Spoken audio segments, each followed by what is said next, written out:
This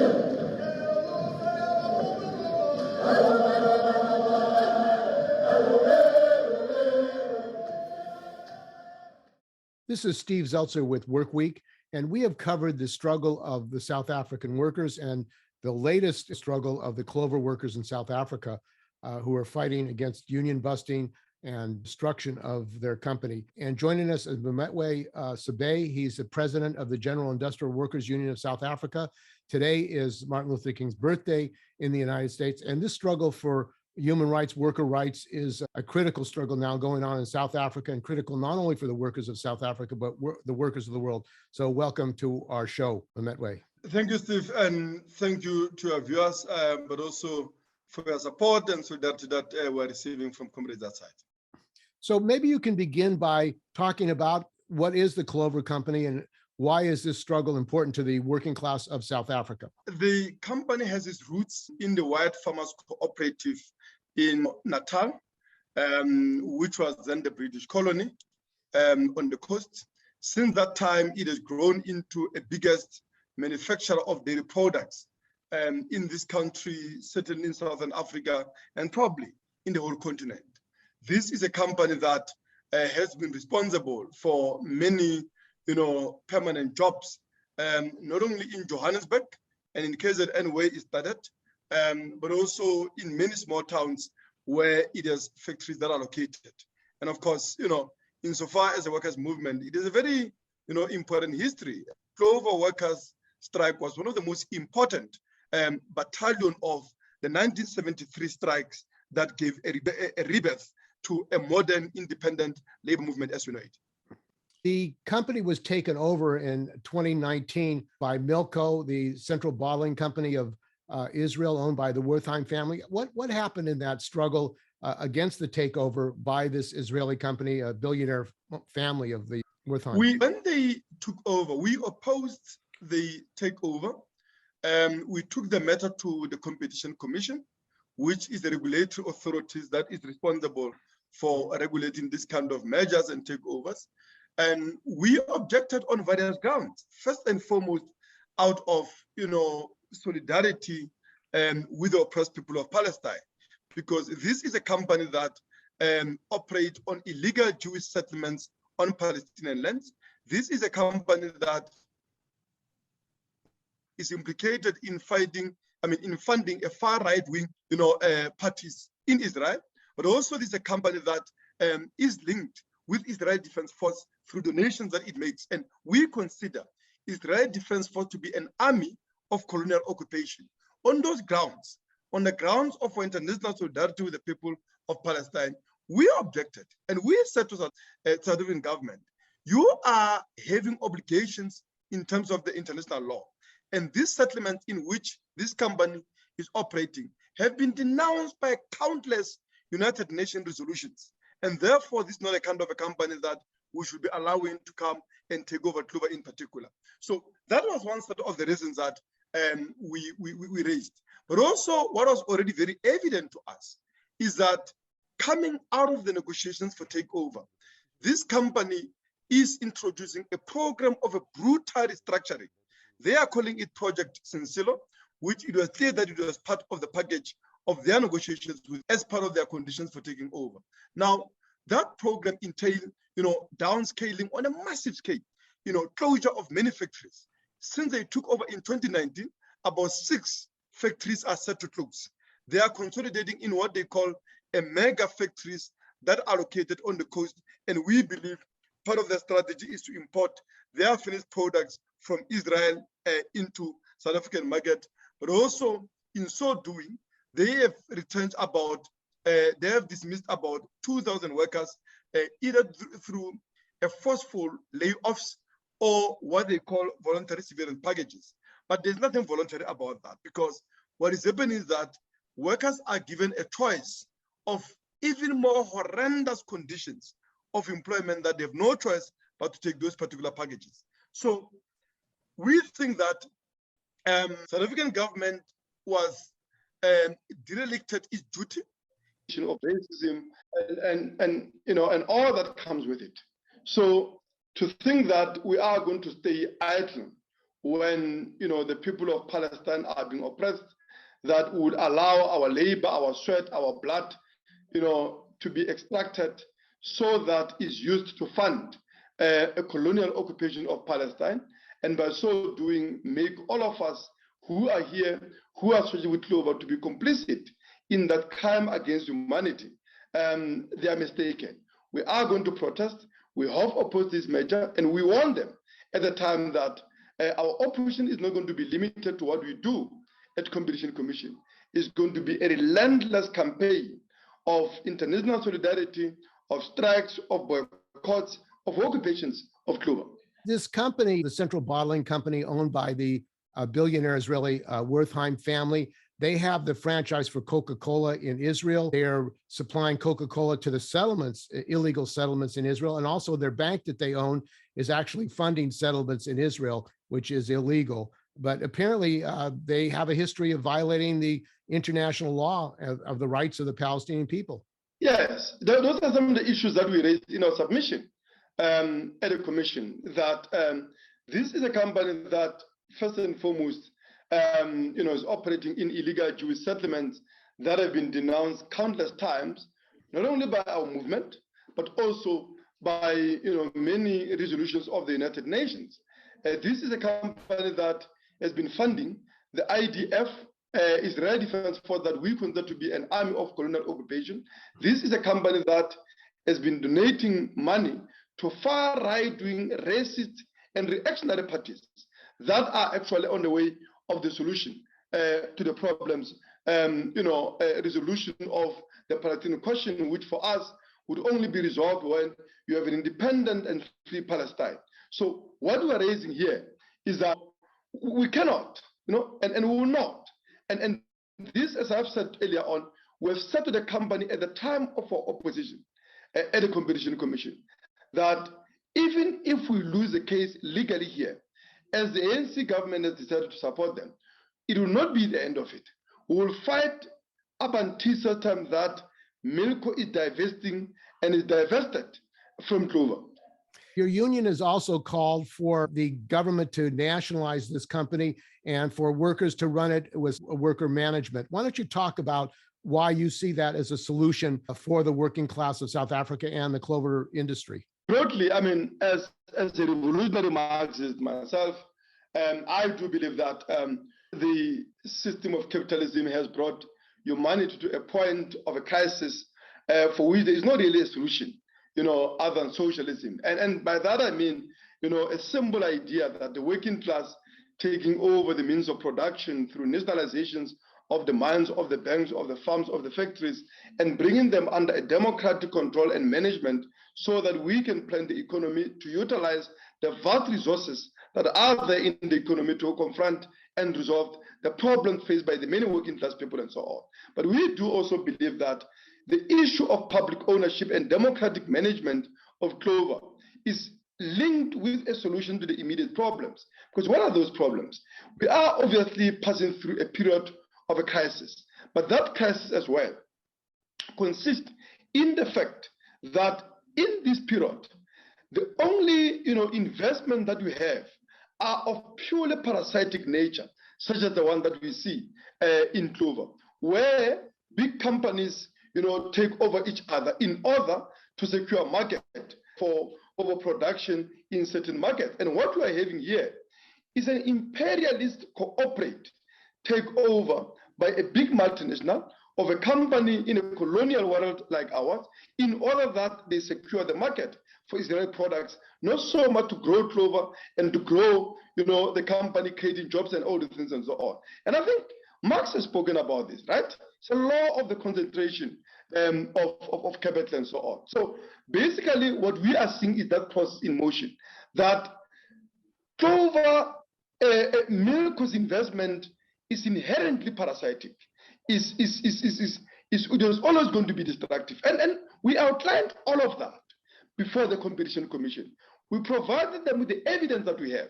So, in fact, when we met with the CEO of the company and we discussed the issue of divestment and we raised our concern about the issue of Palestine and so on and so on, at that point in time, he said actually the only investor in this situation who would be interested in preservation of jobs, but also the productive capacity in rural towns where clover factories are located, will be the state.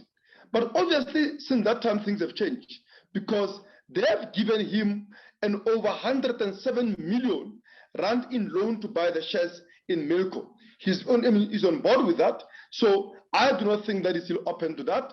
But the point of the matter is that the only investor, the only solution to the crisis of Clover, of factory closures, of job losses, is actually expropriation and nationalization so that we can begin to repurpose some of these factories as well to grow them and create even more jobs. This is not the first time that this has happened in South Africa. You have Walmart, who also bought stores and did the same kind of downsizing and destruction of jobs of South Africa.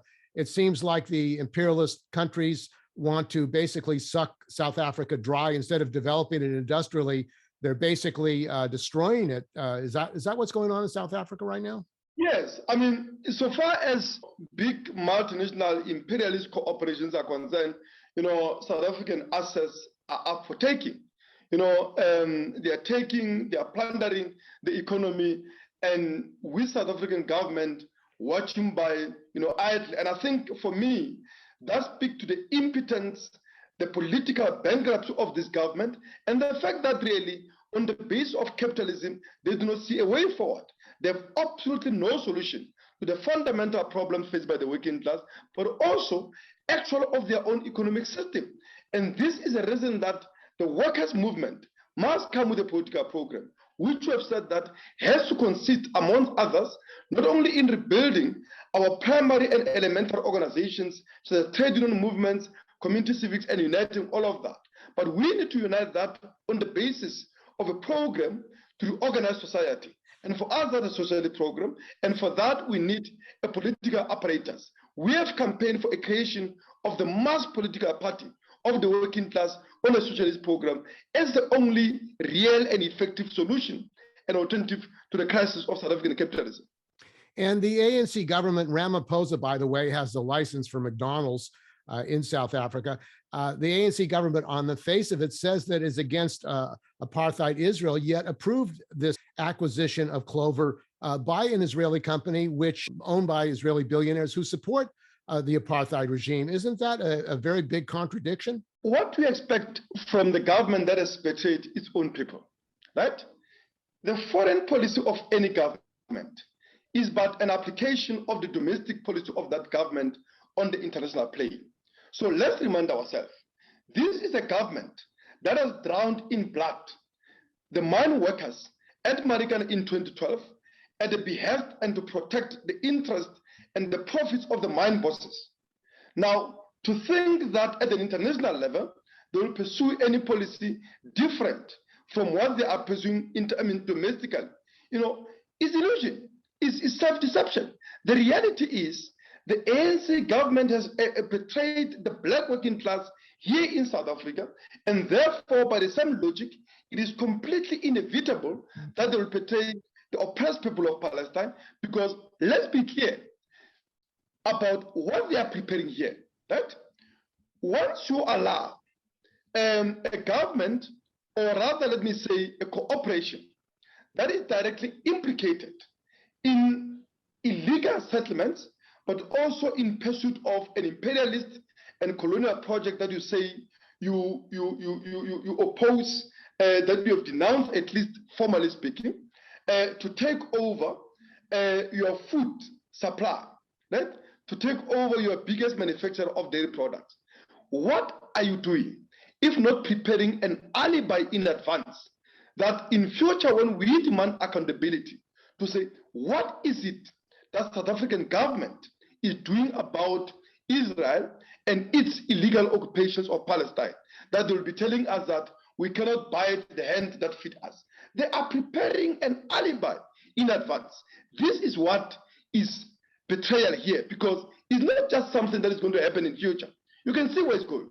The issue of international solidarity, the trade unions, after a long struggle in the United States, some union, the AFL-CIO actually gave Buthelezi an award, but the trade unions in the United States, particularly ILWU, had a work stop action against apartheid. Your union has made an appeal today. Why don't you talk about your international appeal and why it's important that the working class in the United States and working class around the world support this struggle? It is absolutely vital. Firstly, because this victory, if we were to secure a victory, right? I mean, it's true that we will simply not, by this victory on and by itself, we will not, end illegal occupation of Palestine. But what we are saying to the masses in the occupied territories is that they are not alone. We are with them. And we will not allow, this country to be utilized, as an operating base, for the imperialist interests that are present them and so on. We want the people of Palestine to fight. And the people of Palestine will be greatly inspired, obviously, by the fact that we are standing with them. And of course, our own workers, they will be greatly inspired to continue fighting, not only for their interests, but also in solidarity with the people of Palestine if they do receive that support. And that support, therefore, is absolutely crucial. And I think that's a message that comrades need to be able to get. But also, I think it's very important at under level. The reality is, this is part as well of the broader crisis of capitalism, not only in this country, but the world over.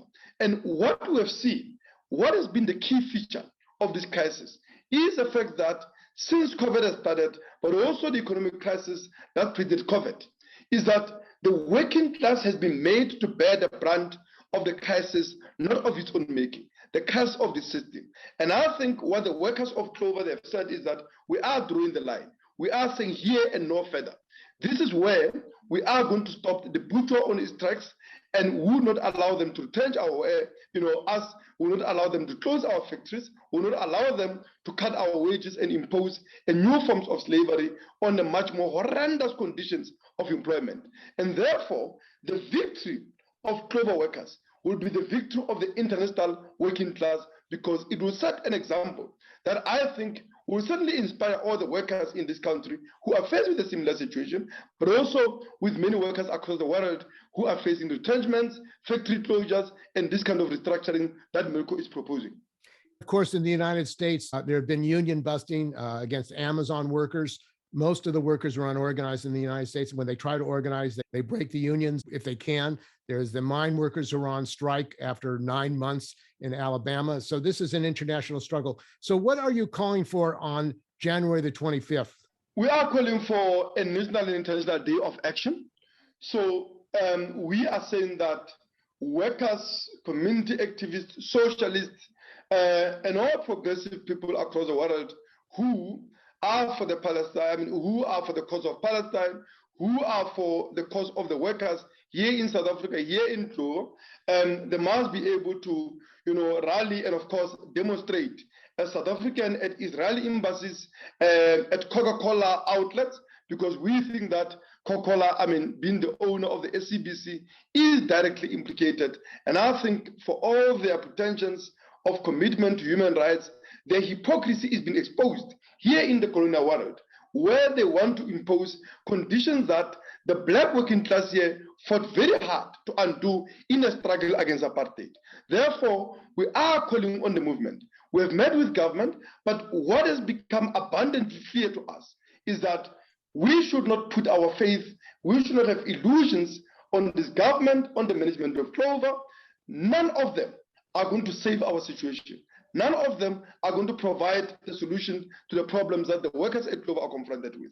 The only solution is on the basis of international solidarity, support, but also united and coordinated actions of our movement to confront Clover and everyone interested in Clover here and internationally. And we say that go to the South African embassies, go to Israeli embassies, go to Coca-Cola outlets to register your protest, your solidarity, both with the people and the workers of Palestine, but also with the workers of Clover. And the international working class is facing attacks. The attacks on South Africa are connected to the attacks on the Palestinians, the attacks on American workers.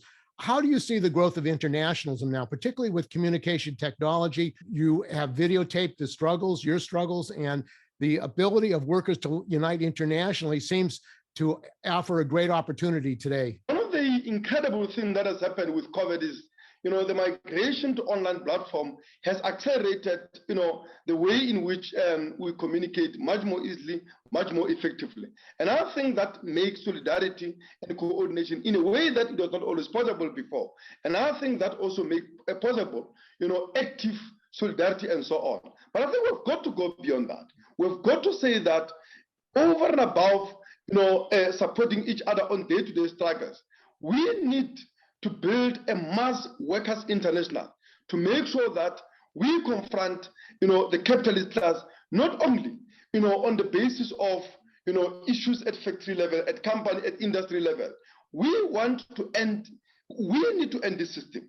And for us here is a creation of the Mass Workers Party on a political, on a socialist program. But that program has to be organized on an international basis.